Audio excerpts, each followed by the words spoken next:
What does it mean when the very essence of education stands on the precipice of self-forgetfulness? The tale of the Yan people learning to walk in Handan, an ancient yarn, seems to mirror the current state of our education system. The Yan people admired the elegant gait of the Handan citizens and decided to emulate it. But in the process, they lost their own manner of walking and ended up crawling back home. This allegory warns us about the dangers of blind imitation, a lesson that resonates with our current education predicament. When we glance back at the traditional education system, there's a distinct aura of personalization and moral grounding. Each student, seen as an individual, was taught to respect, love, and protect themselves and others. The disciple rules, an ancient Chinese text serving as a guideline for ethical and moral conduct, was central to this form of education. Contrast this with the modern education system, heavily influenced by foreign examination-oriented models. The focus has shifted from imparting wisdom and moral values to achieving high scores and ranks. The arrival of the AI era only exacerbates this trend, pushing us further away from our roots and closer to becoming the Yan people of the story. A recent online sentiment from some educators states that without physical punishment, they are unable to discipline students. This perspective reveals a sad truth. Many educators have lost the art of nurturing individuals and rely solely on academic instruction. This calls for a resurgence of the disciple rules education, not only for children but also for adults and teachers. The recent exposure of counterfeit products flooding the market, with only a handful of honest businesses left, underscores the dire need for moral education.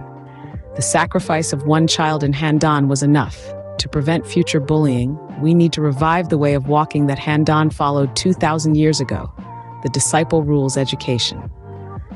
A collective plea resounds, echoing the need to reintroduce the disciple rules education.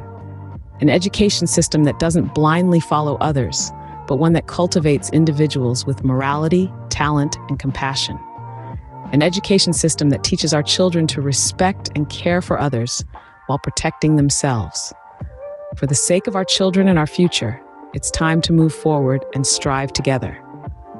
The revival of the disciple rules education is not just an option, it is an imperative. As we move forward, let's hear from one of the advocates of the disciple rules education, Mr. Fan Lin, who shared his thoughts on March 20th, 2024.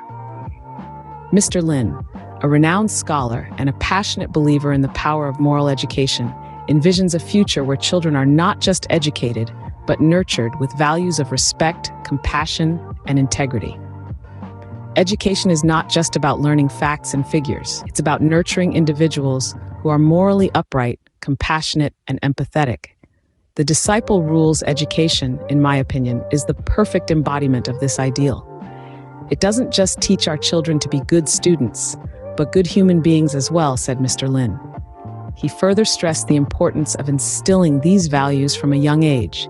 Just as a young tree needs the right conditions to grow, so too do our children. They need an environment that encourages morality, respect for others, and the courage to stand up for what is right. The sooner we implement this, the better for our future generations. Mr. Lin's words echo the collective plea we've been hearing. The disciple rules education is not just an option, it's an urgent call to action.